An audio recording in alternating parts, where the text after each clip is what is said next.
Hi, Sarah here. Welcome back. Today I'll respond to the Aspirational Tarot tag. This is created by Rowan here. I've seen a few videos and responses to this tag from people I admire from my TarotTube mutuals. I initially wasn't sure if I was going to do this tag. Then thinking on it more, I figured it would be a good time to check in with how my current tarot practice is and my current tarot collection and just discuss and share what I hope to do with tarot, what I hope to get out of tarot in the near future, right? It can be kind of like a mid-year check-in for 2024 as well, since we're like already halfway through the year. It's like almost July at this point. First prompt is, what is my ideal number of decks? So I just did a video of my tarot deck collection and my oracle deck collection just a month ago. So currently I have 44 tarot decks and about 20 oracle decks. A couple of them are on loan right now, and I'm not sure if I want to keep them on loan or want to have them back. So that's why I say about 20 oracle decks. I feel that between 40 to 45 tarot decks is actually a comfortable number for me. There are quite a few decks in my collection that I do want to study and continue getting to know more. And there's also a bunch of decks that I have read with regularly and frequently and often that, even though I don't always read with them or reach for them now, I still enjoy having them in my collection, in my library for whenever I want to read with them in the future. So ideally, between 40 to 45 tarot decks, which is what I have now, honestly, that's pretty ideal for me. And I think I have more oracle decks than I kind of know what to do with right now. So I could probably pare down to 15 to 20 oracle decks rather than over 20 oracle decks. Similar situation though, where I have a few oracle decks that I don't use all the time, but I enjoy having them for when I want to reach for them. And I also have a few oracle decks that I would like to eventually read with more and study with and get to know. So there's definitely a few decks in my list that are like a backlog or a queue of decks that I want to study with. And I'm okay with that. Next prompt is, what is my ideal storage situation for my reality? So my ideal storage situation is a bookcase. In a previous apartment tour video I did at my old place, I had my decks in a lot of different places, and right now I'm able to have an actual bookcase for storing all of the decks. They're kind of layered, kind of like stairs in each cubby, kind of like bleachers. I get to see each layer and get to see a lot of different decks that way. I also have a box of kind of the miscellaneous or the less used decks, and I'm okay with that too. I do wish that I had something better for my charms and my tiles and tokens, but honestly, I'm really not too stressed about finding the perfect organization, because more important to me than finding the perfect storage is for me to actually use them. But I know that I will get there when I get there. Next prompt is, how do I want to use the tarot versus how am I using the tarot now?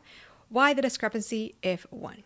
Before my answers, I want to highlight what Laura of Aquamarine 18 mentioned in their video, which is that it's okay to not have aspirations, especially if aspirations can imply not being happy with our current tarot practice, or that we have to have aspirations because it means that there's always something more to reach for in tarot, or as if there is a deficit in our practice. So I do kind of echo that sentiment, and I also understand that I don't think Rowan here meant anything negative by these tags, by these questions. They're just questions for discussion. So the way that I feel about tarot aspirations is that right now I'm actually kind of fulfilling my own tarot aspirations. Tangent related to this question here. So I recently did a video comparing my old 2020 tarot journals versus my 2024 current tarot journals. I brought them out so I can quickly show them again. Looking at my old tarot journals when I first was excited to learn tarot, I had so many pages set up for doing so much taroting and tarot studying. So for example, I had set up pages in my previous bullet journal, my planner, to have a weekly tarot reading and then daily tarot readings for every single day, plus a weekly reflection at the bottom, after that whole week. Past me might have said oh, this was the ideal tarot practice because I was doing tarot so much, and it is so satisfying to look back at these old pages and imagine that my life was so put together. But the reality is the aspirations that I have or want to have for tarot are just to do tarot in a way that works for me. I'm basically saying that my goal or my aspiration for tarot is just to do tarot in a way that honestly, genuinely works for me. And if doing weekly readings and daily readings did not work for me anymore, I don't aspire to have them again. So this is what my current practice is like now. So this is my 2024 journal, and There's 3 tarot things that I'm focusing on in my practice right now. The first thing that I'm doing now is doing like tarot readings. So most of the pages in my tarot journal now are just straightforward tarot readings. Last year and the year before, I used to like or try doing tarot readings like once a week, even once a month, like beginning of the week, beginning of the month kind of deal. But now I just don't feel like those things are always that necessary or valuable for me. So now I honestly just do readings like whenever I feel like it. I have like a little spread library of my own, but I couldn't even tell you when the last time I opened that spread library was, because I just do readings like pretty infrequently now, like maybe once a month or twice a month. But something I've been more into now than before has been that I've been subscribed to 2 specific newsletters that give me tarot spreads to work with somewhat regularly. One newsletter is from SG Stassi Designs, and I pulled out a couple of her oracle decks here. Her name is Sarah Stassi. She basically does a lot of like collage work in these oracles. So this is like a poetic oracle that she has. This is the air male oracle that she's created. So in her newsletter, she shares not only like a reading for the collective every week, but she also shares astrology spreads. So like Venus in whatever the current astrology sign is, Pluto in retrograde, and like just different planetary spreads and concepts and what those planetary spreads and positions mean. I've been enjoying using those spreads. It's been a cool way for me to cycle through different decks in my collection and imagine like, oh, what deck in my collection could correspond with Pluto in retrograde. So it's definitely helped open my mind to different spreads and planetary associations and just different things to do with the tarot. The other newsletter I've been subscribed to is Kimberly Tan's newsletter. So she has created some really awesome magical girl type spreads. A spread recently that I've done has been called What of Your Dreams? So I used the Gentle Tarot for this one. I just love Kim San's spreads. They're so creative and they tell such a beautiful, like, elaborate kind of story. So this one has 6 cards, and I wrote so much that I ended up needing 2 whole pages for that reading. In this journal, I have not used 2 pages for a reading yet. So I thought that was pretty cool that her reading her spread like encouraged me to write so much there. So yeah, I've been subscribed to those 2 newsletters and they've been giving me great spreads to think on. And it's just nice having topical spreads that help guide me in certain directions compared to just doing general readings before. So that's one of my main tarot focuses, just the regular schmegular tarot readings. Another tarot activity that I've done has been doing a deck study. So I recently just did a video sharing the deck study that I've been doing with the Muse Tarot. So here is my deck study so far. Like, I filled out page 2. I'm well on my way in page 3. If you haven't watched my Muse Tarot deck study video, essentially what I'm doing is I just draw like a few cards from the Muse Tarot, not even daily or weekly or any regular schedule. I literally just draw a card or 3 or 4 whenever I feel like it. And I just observe the symbolism, the colors, and make meaning of the card and write down what I think the symbolism and the meaning of the card is in my tarot journal. And I'm probably like a third or even a halfway through the deck at this point. I've been really loving this activity and I definitely look forward to doing more with other decks. Like Tarot of Mystical Moments has a lot of symbolism. There's just a lot of other decks that I have that I can imagine making like a little card study or just going card by card and writing down symbolism for. So this deck study has been another tarot activity I've been enjoying. A third tarot activity or tarot focus that I always aspire to and that I'm currently fulfilling my goal or my dream of is doing tarot meetups. I enjoy doing tarot meetups with people local to me. I do help run a local Asian meetup group, which has a fair amount of fellow tarot people in it, which has been really great. Like since January last year, we've been doing tarot meetups like almost once per month or once every other month. So just a bunch of us like Asian folks in the area who are into tarot, like we just meet up, we share decks, we share tarot practices, we do tarot activities together, we study tarot together. It's just been a very, very fulfilling activity and tarot focus of mine. Last time we met up, we even learned about other divination systems. Like we learned about charm casting and Lenormand and tried doing some readings there. It was just so fulfilling and so cool to have these friendships in real life. So those are my 3 like how am I using the tarot now activities or focuses. Again, tarot readings, my 1 deck study, and tarot meetups. And I don't think that there is a discrepancy between how am I using the tarot versus how do I want to. I am pretty happy with how I'm using the tarot now and what I'm focusing on. I really only have like so much energy and brain space, so I just feel very satisfied with what I'm doing right now.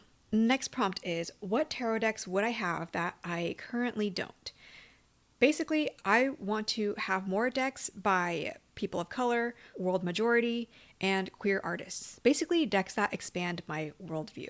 Some example decks that I can list off are the Next World Tarot, which depicts people in like a post-apocalyptic like environment.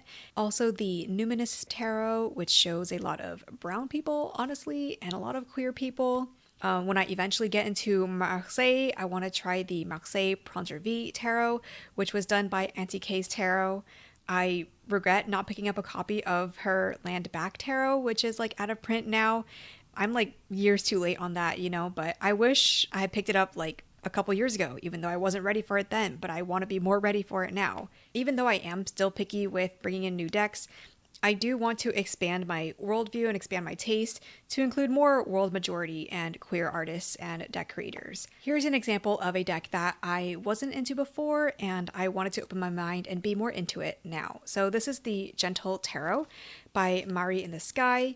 So when this deck came out, it had such a popular reaction, and it still has a very popular reaction. Like, a lot of people love this deck, and for good reason. Like, it's a really beautifully done deck. But for the longest time, like, I wasn't into the deck.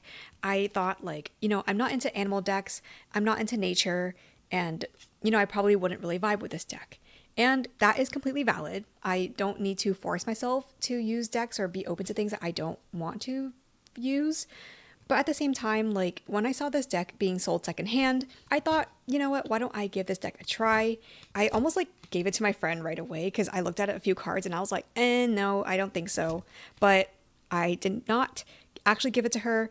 I decided, it's very popular and well loved for a reason. I'm going to give this a try. And I wanted to try it not only because it's popular, but because this was made by an Indigenous person. So I wanted to understand better, like, what perspective could Mari as an Indigenous person give and share with me that I might not get from my other decks that are not made by Indigenous people. I do find it very nurturing and very easy to read with and very easy to study with. So I definitely do not regret buying this, and I will not give this to my friend. I will keep this for myself. Yeah, this is an example of me wanting to expand my worldview and be more open to decks by world majority and queer artists.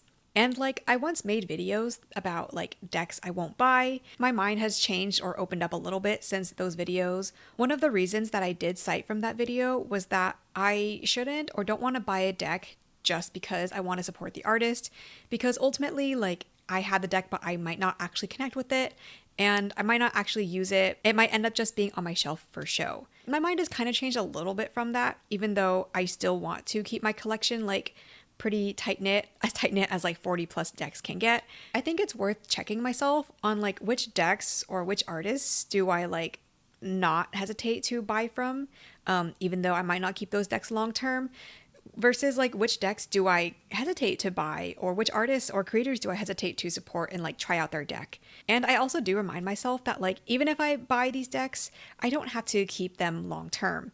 I don't have to oblige myself or hold myself to the standard of keeping every single deck that I buy for 5 years or even 2-3 years. If I buy a deck and try it out and I end up only keeping it for the year, or even for 6 months or even 1 or 2 months, the more important thing that I want to remember is that I at least experienced the deck, I at least tried it out, and I at least learned something from my time with the deck. And I have given away and sold so many decks from non people of color and queer artists. So as long as I expand my worldview and my tarot tastes to try out more decks from world majority and queer artists, I think that is a direction I want to go with my tarot collection and tarot practice. All right, the next prompt is, what oracle decks would I have that I currently don't?